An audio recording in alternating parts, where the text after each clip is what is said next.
چھت کی طرف جمی تھی اور وہ پلک تک نہیں جھپکا رہے تھے۔ میں نے کپ کپاتے ہاتھوں سے ان کا بازو ہلایا تو میرا کلیجہ منہ کو آ گیا۔ ان کا جسم بے جان ہو چکا تھا۔ میرے ضبط کا بندھن ٹوٹ گیا۔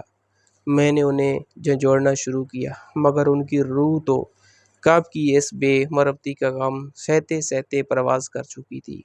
ماں، ایک اکیلی عورت اس آدھی رات کو کہاں جاتی؟ دوڑ کر پڑوسیوں کا دروازہ کھٹکھٹایا۔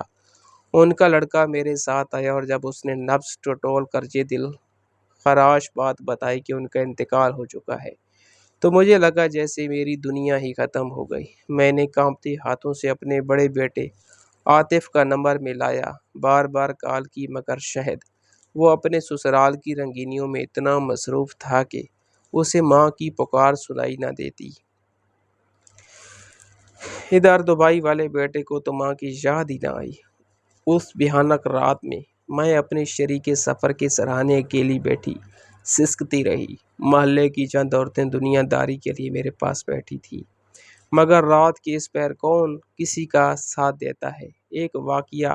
ایک وقت ہے کہ سب اپنے اپنے کاموں کا بہانہ بنا کر چلے گئے اور میں اپنے بیٹیوں کے ساتھ میت کے سرانے رہ گئی۔ میری بچیوں کا رو رو کر برا حال تھا۔ وہ اپنے اس باپ کے لیے تڑپ رہی تھی جس نے ساری زندگی بیٹوں کو ہی اپنا بازو سمجھا تھا۔ بڑی بیٹی ثنا ساری رات بھائی کا نمبر ملاتی رہی اور کہیں رات 2 بجے کے بعد اس نے فون اٹھایا۔ جب اسے پتہ چلا کہ باپ گزر گیا ہے تو تعزیت کے بجائے اس کے پہلے الفاظ یہ تھے: اوہ ہو، ابا کو بھی عید کے دن ہی جانا تھا۔ ان الفاظ نے میرے دکھ کی ماتم میں بدل دیا۔ دوسرے بیٹے کو اگلے دن پتہ چلا جب جنازہ بھی اٹھ چکا تھا۔ اس کی کال آئی تو کہنے لگا: اماں، کل نائٹ ورک بہت مصروف تھا۔ میں نے 2-1 بار کال کی تھی، مگر آپ کے پاس واٹس ایپ نہیں ہے نا؟ اگر بڑا موبائل ہوتا تو کال مل جاتی۔ اب تو ابا کا جنازہ ہو گیا ہے، اب میرے آنے کا کیا فائدہ؟ میں تو اب ان کا آخری دیدار بھی نہیں کر سکتا۔ میں نے اپنے دل کی تکلیف چھپا کر بھرائی ہوئی آواز میں کہا: بیٹا، مجھے اس وقت تمہاری ضرورت تھی۔ تو وہ بڑی بے نیازی سے بولا: اگلے مہینے آؤں گا نا اماں، آپ فکر نہ کریں، میں ضرور آؤں گا۔ وہ باپ جس نے اپنی زندگی کی ہر خوشی ان بیٹوں کی تعلیم اور مستقبل پر وار دی تھی، آج اسے قبر کی مٹی نصیب ہوئی تو بیٹوں کے پاس کندھا دینے کا وقت تھا، نہ جنازے میں شامل ہونے کی تڑپ۔ عید کی وہ خوشیاں ان 2 بوڑھوں کے لیے حسرت بن گئیں جنہیں بیٹوں نے جیتے جی ہی فراموش کر دیا تھا۔ شوہر کے بچھڑنے کے بعد اس ویران گھر کی دیواریں مجھے کھانے کو دوڑتی تھی۔ اب میں اس چوکھٹ پر اکیلی رہ گئی تھی جہاں کبھی 4 بچوں کے کہکے گونجتے تھے۔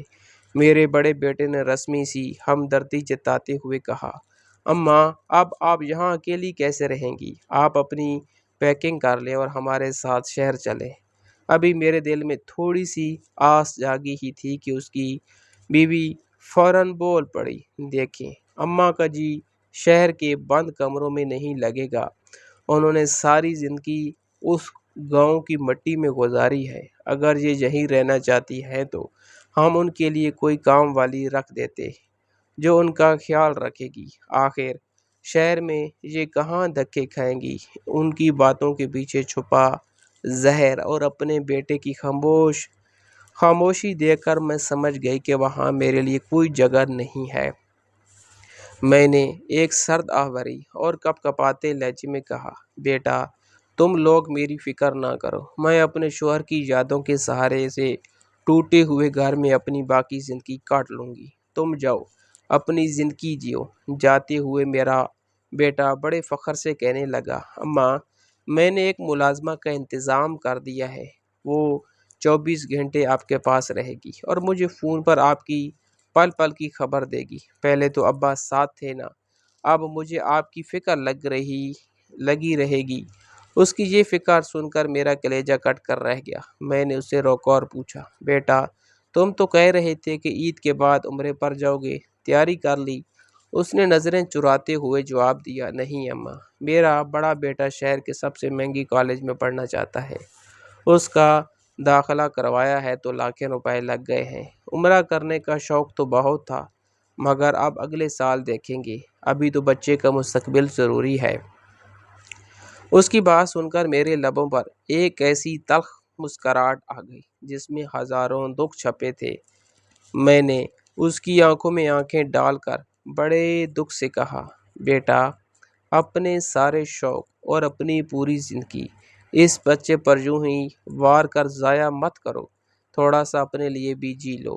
جب ان بچوں کی باری آئے گی نا تو یہ اپنا راستہ خود ہی چن لیں گے اور تمہیں پیچھے مڑ کر بھی نہیں دیکھیں گے۔ میری آواز بھرائی ہوئی تھی مگر لہجہ کاٹ دار تھا۔ جو لوگ اپنی تمام تر خوشیاں اور اپنی ہنسی اپنی اولاد پر نچھاور کر دیتے ہیں، آخر میں وہ تمہارے باپ کی طرح بالکل اکیلے ہی رہ جاتے ہیں۔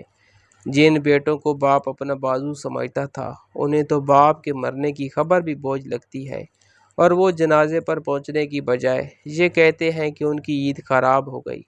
میری یہ بات سن کر وہ سن ہو گیا اور کسی مجرم کی طرح حیران ہو کر میرا منہ تکنے لگا۔ اسے شاید اپنی کہی ہوئی وہ تمام باتیں یاد آ گئی تھی جو اس نے فون پر کہی تھی۔ میں نے دیکھ لیا تھا کہ تمہاری کی تاریخ خود دہرا رہی تھی۔ وہی جنون جو میرے شوہر کو اپنے بیٹوں کے لیے تھا، آج وہی اندھی محبت میرا بیٹا اپنے بچوں کے لیے دکھا رہا تھا۔ میں نے اپنے بیٹے کا ہاتھ تھاما اور نامالودہ آنکھوں سے اس کے چہرے کو تکتے ہوئے کہا، بیٹا، بس ایک بات یاد رکھنا، اس گھر کو کبھی بیچنا نہیں۔ کل کو کیا پتا تمہیں بھی واپس اسی مٹی میں آنا پڑے۔ یہ میری اور تمہارے باپ کی نشانیاں تمہارے بڑھاپے میں تمہارے کام آئیں گی، کیونکہ ہم نے اپنی پوری زندگی تمہارے لیے اس گھر کی بنیادوں میں دفن کر دی ہے۔ میری یہ بات سن کر میرا بیٹا پہلے تو حیرت سے میرا منہ تکتا رہا، پھر خاموشی سے نظریں جھکا کر وہاں سے رخصت ہو گیا۔ اس وقت وہ چلا گیا مگر اگلے دن وہ صبح سویرے ہی واپس آ گیا۔ اس کی آنکھیں سرخ تھی اور چہرہ پشیمانی سے بھرا ہوا تھا۔ وہ میرے قدموں میں بیٹھ گیا اور روتے ہوئے میرا ہاتھ تھام لیا۔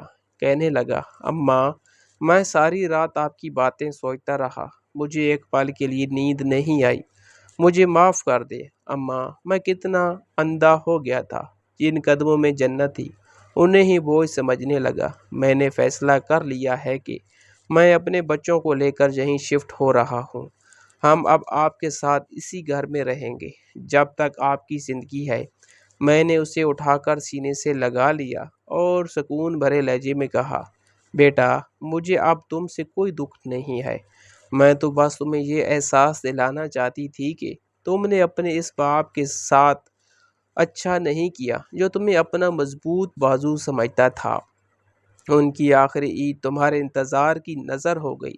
کاش وہ تمہارا یہ بدلا ہوا روپ اپنی زندگی میں دیکھ پاتے۔ اب میرا بیٹا اپنے بچوں کے ساتھ یہی میرے پاس آ گیا ہے۔ وہ میرا دل لگانے کی بہت کوشش کرتا ہے، مجھ سے ڈھیروں باتیں کرتا ہے، میرے پاس وقت گزارتا ہے اور ہر ضرورت کا خیال رکھتا ہے، مگر وہ عید کی اداس شام اور میرے شوہر کی وہ حسرت بھری آنکھیں جو آخری دم تک دروازے پر جمی تھی، وہ منظر میں کبھی نہیں بھول پاتی۔ وہ دکھ اب میرے وجود کا حصہ بن چکا ہے جو مجھے ہر پل اس باپ کی یاد دلاتا ہے جس کا مان اس کے جیتے جی ٹوٹ گیا تھا۔